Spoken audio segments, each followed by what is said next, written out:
قل يا عبادي الذين أسرفوا على أنفسهم لا تقنطوا من رحمة الله إن الله يغفر الذنوب جميعا إنه هو الغفور الرحيم.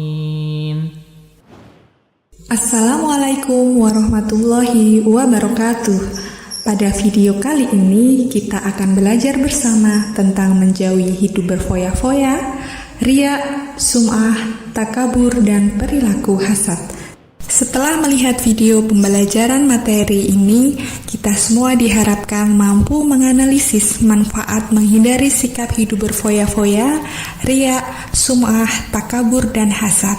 Selanjutnya, setelah mampu menganalisis, kita semua diharapkan mampu menghindari sikap hidup berfoya-foya, riya, sum'ah, takabur, dan hasad. Selanjutnya, kita terbiasa bersikap rendah hati dalam kehidupan sehari-hari. Kemudian, selain itu, kita diharapkan mampu membuat karya berupa quote dan kemudian mempublikasikan ke media sosial. Selamat menyaksikan. Riya ini biasanya pasangannya sum'ah. Ya, kalau riya apa itu? Beramal yang ingin ditunjukkan pada orang.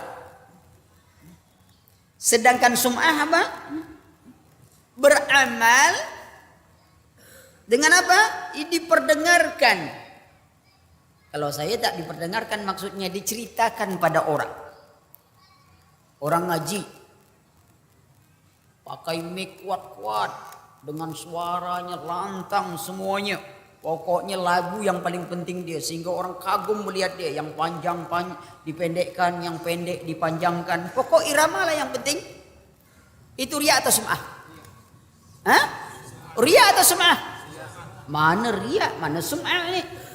Hah? Ada riya, ada sum'ah. Ada sum'ah karena dia pendengaran. Ya. Sebenarnya harus jelas dulu.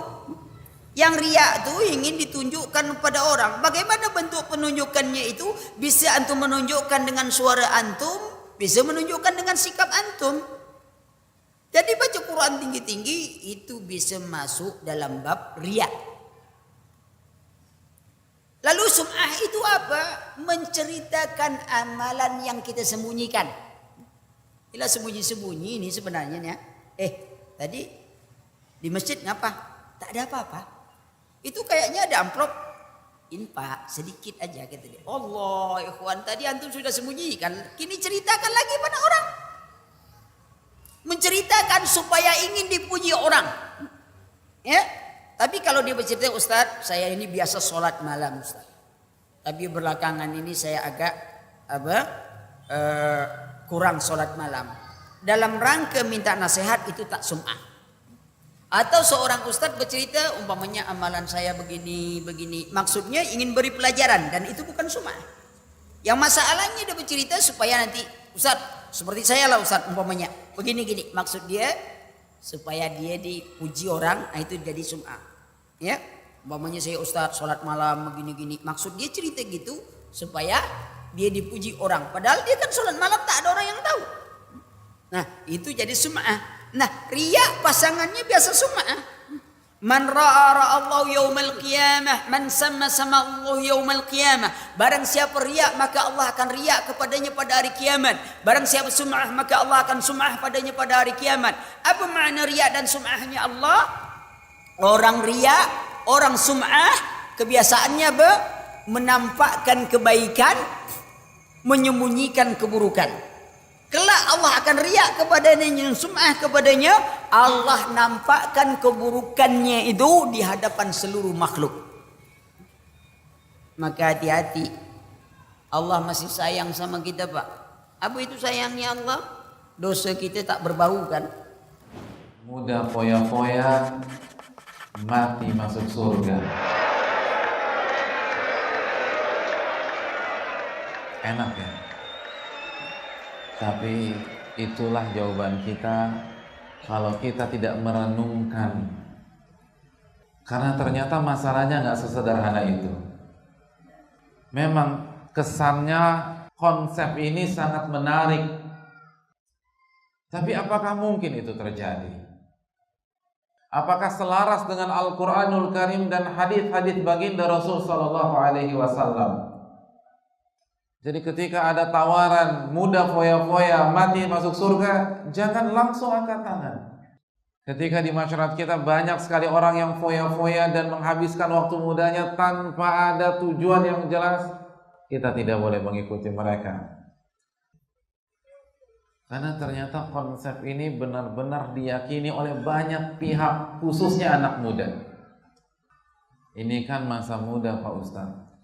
Ya bandel-bandel dikit gak masalah. Apakah seperti itu? Ustadz, saya ada rencana hidup foya-foya sampai umur 59 atau umur 62. Kan Nabi umurnya 63 Pak Ustadz. Jadi rencana saya foya-foya 62 tobat-tobatan nasuha, 63 meninggal insya Allah. Nggak sesimpel itu. Masa muda Pak Ustadz sayang. Insya Allah saya mau tobat tapi nanti pas sudah nggak laku kan begitu. Kalau sekarang kan masih laku. Rugi kalau tobat sekarang. Allah berfirman,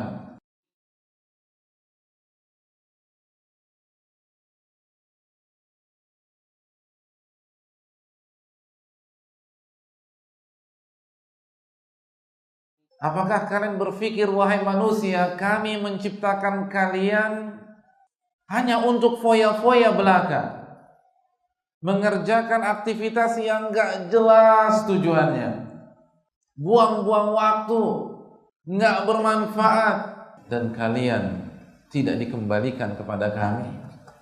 Apakah kalian berpikir demikian? Keliru, kata Allah Subhanahu wa ta'ala.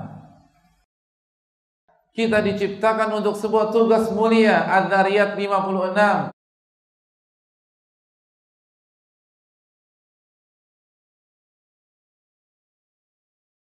Tidaklah aku ciptakan jin dan manusia kecuali untuk beribadah kepada diriku. Bukan menghabiskan waktu malam di klub-klub malam, di taman-taman remeng-remeng, lalu dengan satu botol minuman keras di hadapannya, lalu seorang wanita di pangkuannya. Bukan untuk itu, kata Allah. Nah, kita akan langsung membahas sifat tercela yang keempat, yaitu sombong. Mungkin banyak teman-teman di sini yang sudah tahu arti sombong. Nah, tapi belum tahu secara detail apa itu sombong yang sebenarnya. Pengertian dari sombong adalah membanggakan diri sendiri. Membanggakan diri sendiri seperti apa? Dengan juga disertai dengan meremehkan orang lain.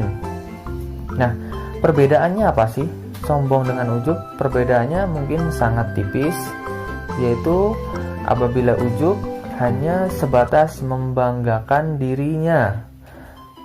Adapun sombong adalah sikap membanggakan diri sekaligus juga disertai dengan merendahkan orang lain.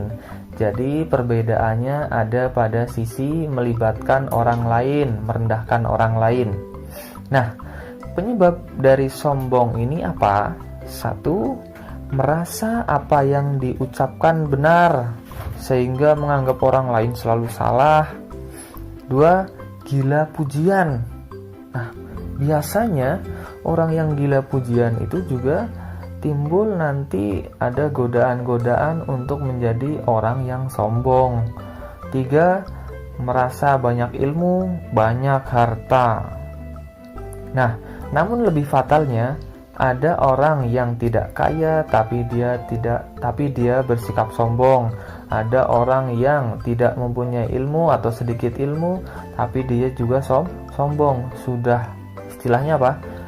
Sudah miskin tapi sombong, sudah bodoh tapi sombong.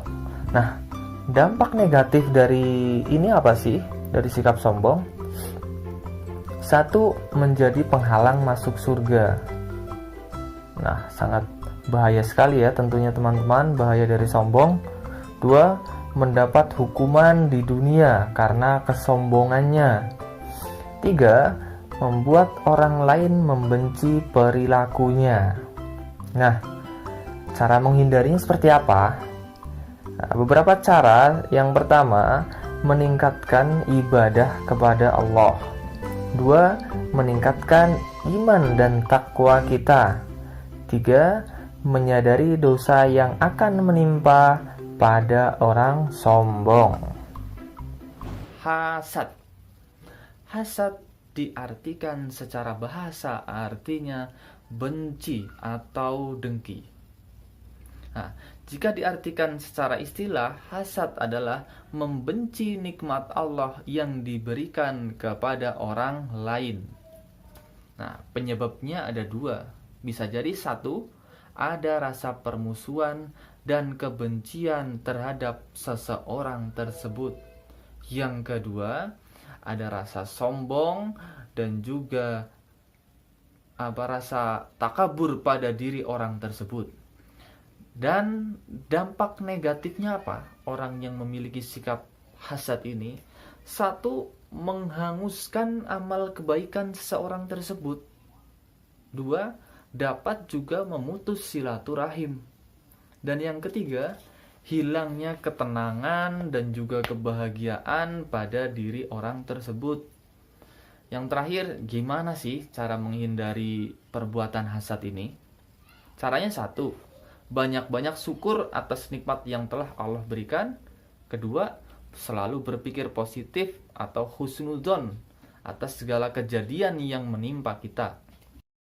Dan yang terakhir, peliharalah sikap rendah hati dan juga tidak sombong.